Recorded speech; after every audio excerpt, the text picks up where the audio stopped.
नमस्कार दोस्तों, मैं हूं राज और आज हम ज़ोहो बुक्स के बारे में जानेंगे। तो ज़ोहो बुक्स के बारे में मैं आपको बता देता हूं। ज़ोहो बुक्स एक अकाउंटिंग सॉफ्टवेयर है जो पूरी तरह से फ्री आता है एक लेवल पे। सेकंड लेवल पे जब हमारा काम बढ़ जाता है, हमें हमारी ज़रूरतें बढ़ जाती है, तो हम उस लेवल पे उसे अपग्रेड कर सकते हैं। वो सेकंड लेवल है।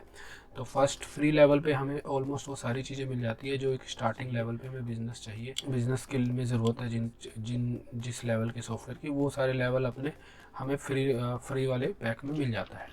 तो हम ज़ोहो बुक्स की वेबसाइट को ओपन कर लेते हैं। ये ज़ोहो बुक्स एक क्लाउड बेस्ड सॉफ्टवेयर है। क्लाउड बेस्ड सॉफ्टवेयर मतलब कि पूरी तरह से वर्चुअली क्लाउड पे रन होता है। इसको आप कहीं से भी रन कर सकते हो। ये एक किसी पीसी या किसी सिस्टम स्पेसिफिक नहीं है कि आपको पर्टिकुलर सिस्टम चाहिए सॉफ्टवेयर को रन करने के लिए। आप इसे कहीं से भी रन कर सकते हैं। अब तो ये मोबाइल में भी आ चुका है, मोबाइल में भी इसका यूज़ कर सकते हैं, इनवॉइस बना सकते हैं, अपने क्लाइंट को भेज सकते हैं, पेमेंट चेक कर सकते हैं, पेमेंट डाल सकते हैं। तो एक तो ये फीचर आ गया कि मोबाइल में आपको ईजिली मिल जाता है। और आप किसी भी सॉफ्टवेयर, किसी भी विंडो, किसी भी एप्पल में, लिनक्स में, जो भी ऑपरेटिंग सिस्टम आप यूज़ करते हैं, हम उसका वहाँ पे यूज़ कर सकते हैं। क्योंकि ये क्लाउड बेस है तो इसके लिए सिस्टमिक किसी स्पेसिफिक सिस्टम का होना या स्पेसिफिक पीसी का होना के लिए की ज़रूरत नहीं है। तो हम ज़ोहो बुक्स ओपन कर लेते हैं। तो ज़ोहो बुक्स को ओपन करने के लिए आप गूगल क्रोम ओपन कर लीजिए और यहाँ पर आप ज़ोहो बुक्स सर्च कर सकते हैं। ज़ोहो बुक्स सर्च कर सकते हैं या zohobooks.com करके आप एंटर कर सकते हैं। तो हमने एंटर कर दिया और ये वेबसाइट हमारी ओपन हो चुकी है। तो इसके बारे में थोड़ा सा जान लेते हैं। एक तो जैसे ये आप लिख ही रहिए, powerful accounting software for business. तो जैसा आप यहाँ पे थोड़ा बहुत यहाँ इंट्रोडक्शन दिया ही हुआ है। तो ये वेबसाइट है इसकी और इसको हम कैंसिल कर देते हैं। तो ये हमारा बेसिक इसमें फ़ीचर्स है जो इसमें मतलब आप जीएसटी आप डायरेक्टली यहाँ से फाइल कर सकते हैं। और इसके अलावा ये जो ज़ोहो बुक्स है ये पूरी तरह से और मतलब इसमें इतनी इस लेवल की कस्टमाइजेशन है कि आप अपने हिसाब से जैसा इनवॉइस चाहो वैसा डिज़ाइन कर सकते हैं। जैसे अगर हम टैली में जाते हैं, टैली में हम इनवॉइस बनाते हैं तो वहाँ स्पेसिफिक कुछ फील्ड्स होती है जो अपने को ऐड करनी होती है। जैसे आप टैली में डॉक्टर के लेवल पे चाहते हो, डॉक्टर का किसी का प्रोफेशन है या वकील का प्रोफेशन है या किसी कोई डिजिटल मार्केटर है उसका एक बिज़नेस है, तो वो हर बिज़नेस के लिए इनवॉइस का फॉर्मेट अलग होता है, उसमें फील्ड्स अलग अलग होती है।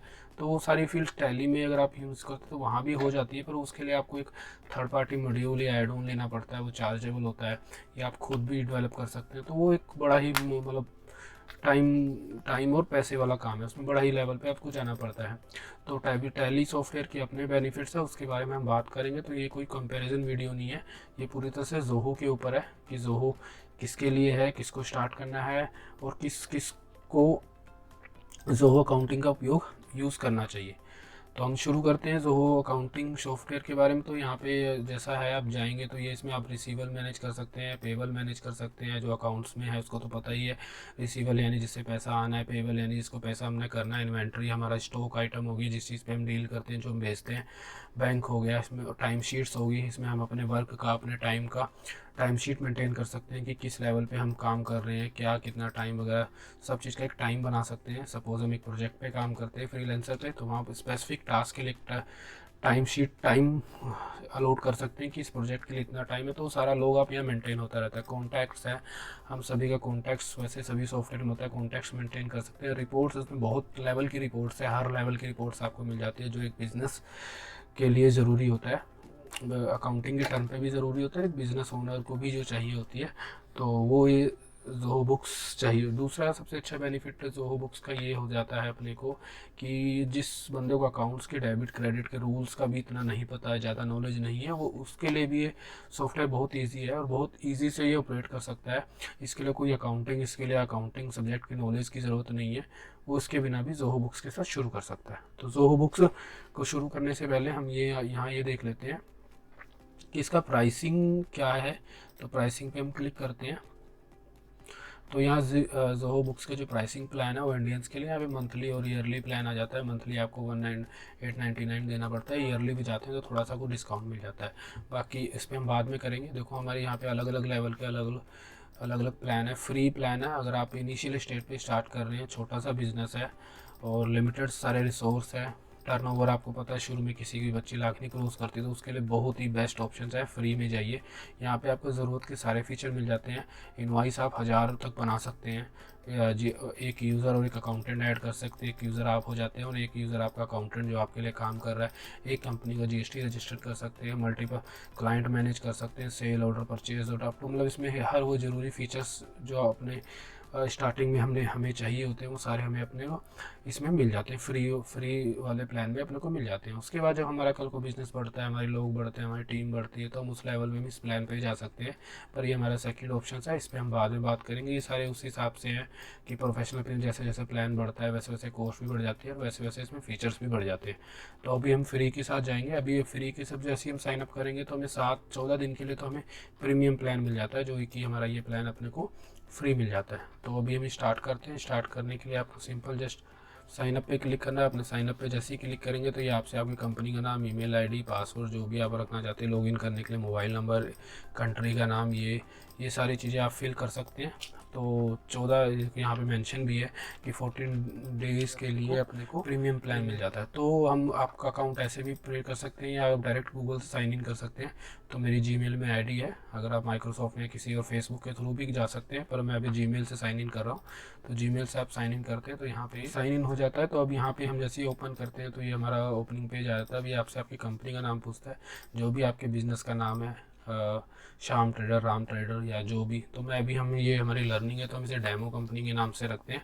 लोकेशन जिस भी देश में आप काम कर रहे हैं उस देश का, क्योंकि जैसे जैसे जो कंट्री आप सेलेक्ट करेंगे ज़ोहो उसके अकॉर्डिंग ही सॉफ्टवेयर को कॉन्फ़िगर करेगा आपके लिए। अगर आप इंडिया करते हैं तो इंडिया के अकॉर्डिंग, इंडिया के टैक्सेशन के अकॉर्डिंग, इंडिया के जो भी कंप्लाइंसेस है उसके अकॉर्डिंग ये अपने को सेटअप करेगा। अगर आप कोई और कंट्री करते हैं तो ये सॉफ्टवेयर उसके अकॉर्डिंग सेटअप करता है। तो ये जो मेजर चीज़ें ये अपने को ध्यान से रखना है। तो हम इंडिया में है तो इंडिया मैंने सेट कर देता हूँ और हम लेट स्टार्ट करते हैं।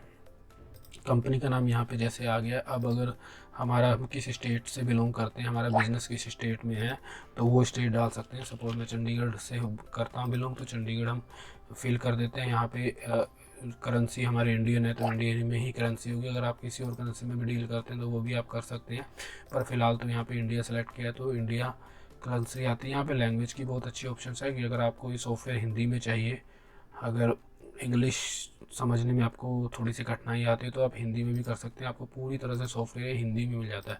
पर अभी हम इंग्लिश में स्टार्ट करते हैं। इसके बाद यहाँ पे आपसे पूछता है कि जो आपका बिज़नेस है ये GST रजिस्टर्ड है या नहीं। अगर GST रजिस्टर्ड है तो यस कीजिए, अगर GST रजिस्टर्ड नहीं है तो नो के साथ आप कंटिन्यू कर सकते हैं। तो अभी हमारा जो बिज़नेस है वो GST नंबर हम यहाँ फिल कर देते हैं ताकि हमें आगे कुछ सेटिंग्स हमारे पास ओपन हो जाए। तो हम इसको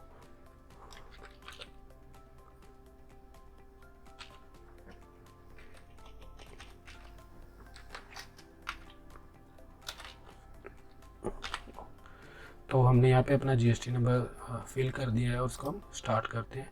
तो ये हमारा सॉफ्टवेयर स्टार्ट होगा, थोड़ा सा टाइम लेगा, डिपेंड योर इंटरनेट स्पीड, और थोड़ा सा ये इंटरनल भी कॉन्फ़िगरेशन करता है। तो उसके हिसाब से हमारा सॉफ्टवेयर स्टार्ट हो चुका है। स्टार्ट में भी आप यहाँ देखेंगे तो यहाँ पे 14 दिन का ट्रायल भी आ रहा है। आगे आप सब्सक्राइब भी कर सकते हो जैसा आपको प्लान करना है, या आप यहीं से स्विच प्लान फ्री कर सकते हो। तो अभी हम इसको ऐसे ही रहने देते हैं। हम बेसिक चीज़ें देख लेते हैं। जैसे कि हमारा ये प्लान है, कस्टमर पोर्टल है। तो ये जो कस्टमर पोर्टल हमारे पास आ जाता है, हमने देखा होगा ज़ोहो बुक्स, हमने देखा था कि जो ज़ोहो बुक्स अकाउंटिंग सॉफ्टवेयर है उसमें जो प्राइसिंग वाला मॉड्यूल है, इसके अंदर अगर हम देखेंगे तो हमें को कस्टमर पोर्टल मिलता है। तो कस्टमर पोर्टल बेसिकली ये है कि अगर आप सपोज़ अपने कस्टमर को एक पोर्टल देना चाहते हैं, जैसे कि अगर आप अमेज़ोन यूज़ करते हैं तो अमेज़ोन में आपके लिए साइन इन यूज़र, आप साइन इन करते हैं तो आपके लिए अलग पोर्टल आ जाता है, वहाँ पर अपने बिल डाउनलोड कर सकते हैं। बस ऐसा ही आप ये समझ लो कि कस्टमर पोर्टल के साथ भी ऐसा ही है। और बहुत अच्छी बात ये कि ज़ोहो आपको ये दे रहा है, मतलब हर मैक्सिमम जितने क्लाउड अकाउंटिंग सॉफ्टवेयर होंगे वो लगभग आपको ये फीचर देते हैं, पर आपको ज़ोहो बहुत अच्छा फीचर दे रहा है जो किसी ऑफलाइन अकाउंटिंग सॉफ्टवेयर मेरी जानकारी में हो पाना थोड़ा मुश्किल है, पर उस पर हम बाद में बात करते हैं। तो ये हमारा ज़ोहो पोर्टल है। अगर हमारी वेबसाइट है, कोई कंपनी की वेबसाइट है, तो हम यहाँ पे उसका नाम रख सकते हैं। सपोज़ कोई वेबसाइट है demo.com, सपोज़ तो demo.com, सपोज़ जो भी हम रख, जैसे demo.com रख देते हैं। तो आप ये जैसे करते तो ये पोर्टल आपकी कंपनी के वहाँ पे स्टार्ट हो जाता है। और यहाँ पे भी एक स्पेसिफिक कैरेक्टर है कि आपको ये स्पेसिफिक कैरेक्टर फिल करना है, तो हम फिलहाल के लिए इसे डिफ़ॉल्ट ही रहने देते हैं, डिफ़ॉल्ट ही हमने रख दिया। इसके बाद यहाँ पे हम कॉन्फ़िगरेशन चार्ट्स ऑफ अकाउंट्स के बारे में मैं आपको बताता हूँ। Charts of account basically list of accounts होती है जिन अकाउंट्स के साथ हमारे बिजनेस में रिलेट होता है, जिन अकाउंट्स के अंदर हमारे बुक्स में अकाउंट या लेजर मेंटेन किए जाते हैं। तो इसके आप कॉन्फ़िगरेशन कर सकते हैं। बाय डिफ़ॉल्टली ज़ोहो आपको pre defined charts of accounts देता है इसके अंदर, और जो मैक्सिमम सारी ज़रूरतों को पूरा करता है। इनकेस कुछ आइटम्स होती है जिसकी हमें ज़रूरत है तो हम बना सकते हैं। जैसे यहाँ बैंक अकाउंट नहीं होगा तो हम बैंक अकाउंट क्रिएट कर सकते हैं। कैसे बेसिकली यहाँ पे सारे अकाउंट्स होते हैं। इनकेस हमें कोई नया अकाउंट बनाना होता है तो आप यहाँ न्यू पे जाके यहाँ पे अकाउंट बना सकते हैं। जैसे कि अभी हमारा फर्स्ट लेवल का, तो हमें यहाँ बैंक बनाना होगा। तो सपोज़ हमारे बैंक का नाम HDFC बैंक है, तो हम यहाँ पे इसको क्रिएट करके बना सकते हैं। पर हम बैंक के लेवल पे बाद में बात करेंगे, अभी जस्ट हमारा इंट्रोडक्शन लेवल है, तो हम इंट्रोडक्शन लेवल पे ही काम करते हैं।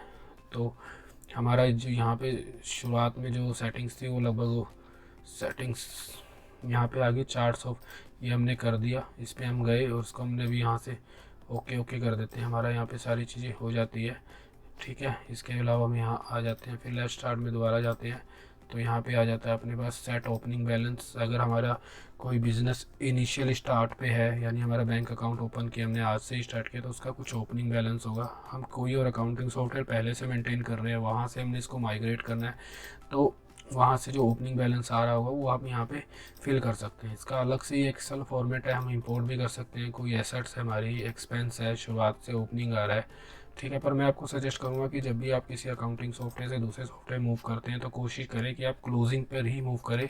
31 मार्च जब क्लोजिंग आती है उसके बाद ही आप नए सॉफ्टवेयर की तरफ मूव करें।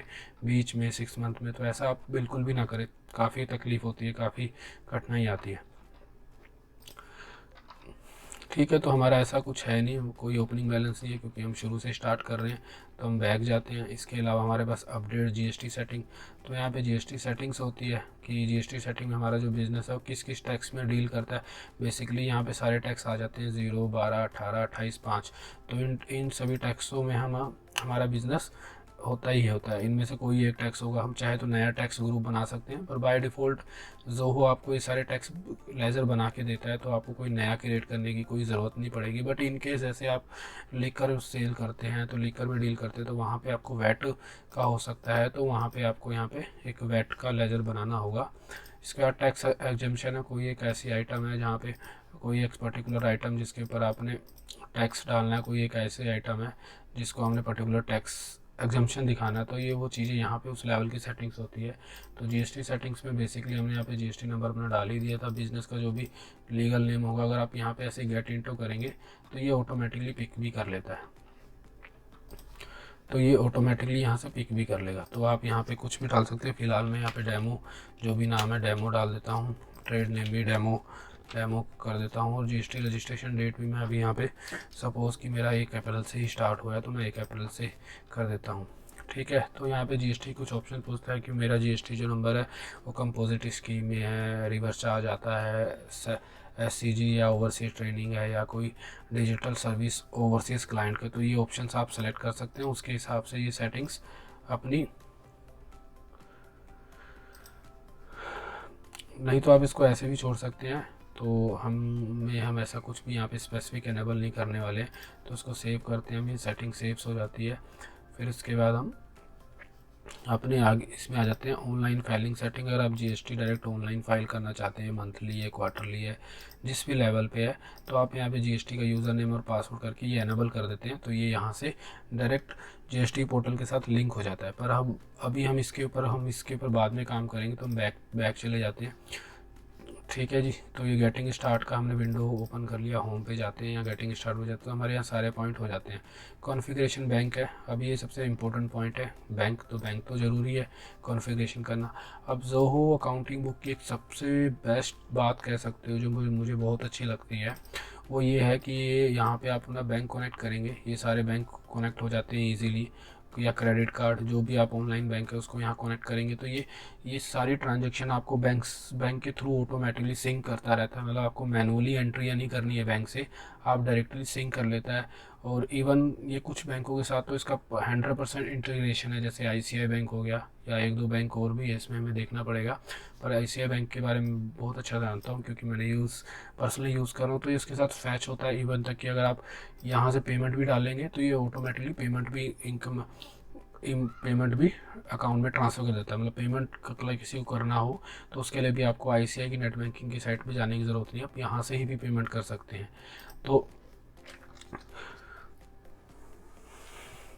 तो अभी हम अपना फिर बैंक कनेक्ट कर लेते हैं। हम चाहे तो मैनुअली कनेक्ट कर सकते हैं, HDFC से कर सकते हैं। फ़िलहाल ये डेमो है तो हम यहाँ पे मैनुअली कनेक्ट करते हैं।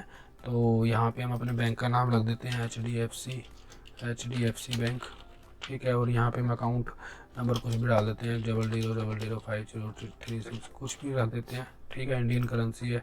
अकाउंट ये अकाउंट कोड है तो आप यहाँ पे कोड यूज़ कर सकते हैं। कोड के ऊपर हम बाद में डिस्कस करेंगे, हमारा नेक्स्ट पॉइंट है, ठीक है। अकाउंट नंबर जो भी हमारे बैंक का अकाउंट नंबर है, जैसे 500 ये 000 ये समथिंग कुछ भी हम अकाउंट नंबर अभी रख सकते हैं क्योंकि हमारा डेमो है।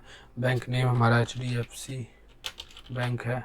अकाउंट का नेम जो भी हमारा, जैसे डेमो था, हमने डेमो रख दिया। IFSC कोड जो भी HDFC 0000587, तो हम ये रख सकते हैं। ये ऑटोमेटिकली लिंक करता है, जैसे दिल्ली का एड्रेस आ गया, ठीक है, तो 597 रख देते हैं तो ये चंडीगढ़ का एड्रेस पिक कर लेगा। तो यहाँ डिस्क्रिप्शन में जो भी आप रखना चाहते हैं, वैसे अगर आपका ये बैंक प्राइमरी है तो आप एक प्राइमरी कर सकते हैं, या और भी अदर बैंक है तो आप इसे कर सकते हैं। मैंने इसको सेव कर लिया, ठीक है। अब यहाँ पे हमारे पास बैंक की बेसिक सेटिंग्स हो जाती है। यहाँ पे स्टेटमेंट अगर आपकी है तो हम डायरेक्टली बैंक स्टेटमेंट इंपोर्ट कर सकते हैं, ये मैनुअली तरीका है। पर अभी हमारे पास बैंक की कोई एंट्रीज नहीं है तो हम इस पर हम बाद में करेंगे। हमारा बेसिक लेवल का सेटिंग हो जाती है, तो अब हम स्टार्ट करते हैं अपना थोड़ा सा इंट्रोडक्शन के ऊपर बात कर लेते हैं, थोड़ा सा परिचय जान लेते हैं इसका। तो सभी अकाउंटिंग सॉफ्टवेयर में कुछ एक बेसिक फीचर्स होते हैं जो मैं आपको बता देता हूँ, जो आपको हर जगह हर अकाउंटिंग सॉफ्टवेयर में मिल जाते हैं।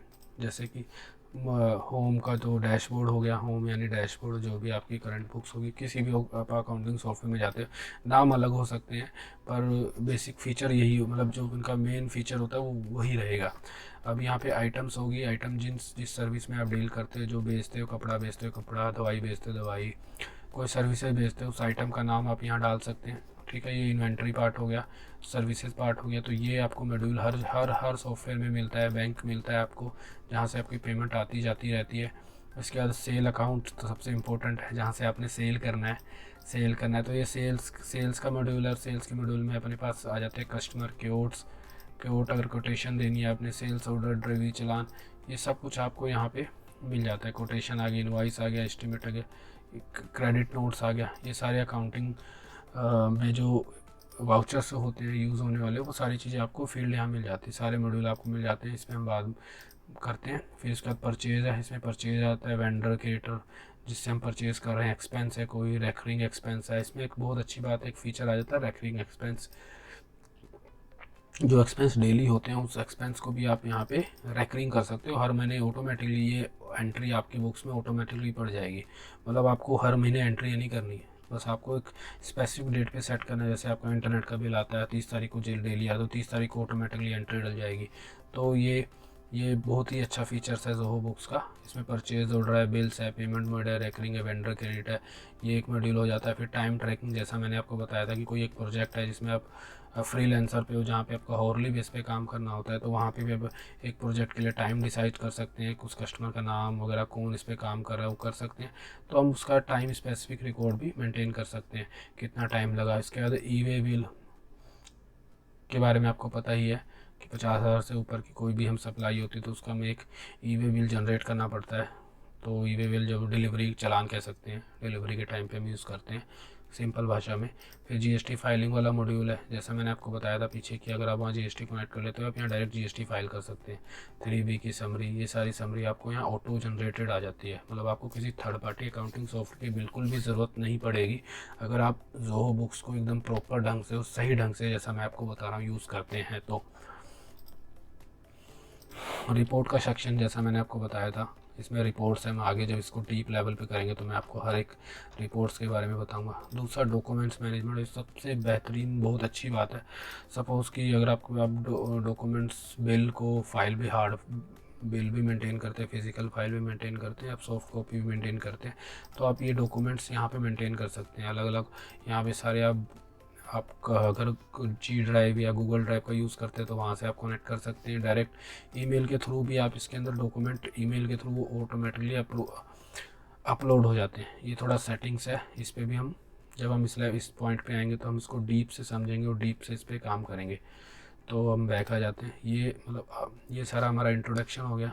इंट्रोडक्शन में ये सारे हमारे मॉड्यूल्स हो गए, ये सारे हमारे मॉड्यूल्स हो गए हर एक पार्ट पे जो अकाउंटिंग में हमने करना है। उसके बाद हमारे पास यहाँ पे कुछ सेटिंग्स आ जाती है, सेटिंग्स है, डाटा ब्रेकअप, ये सारी सेटिंग्स है, यूज़र रोल है। इस पर भी हम अपनी नेक्स्ट वीडियो पे बात करेंगे।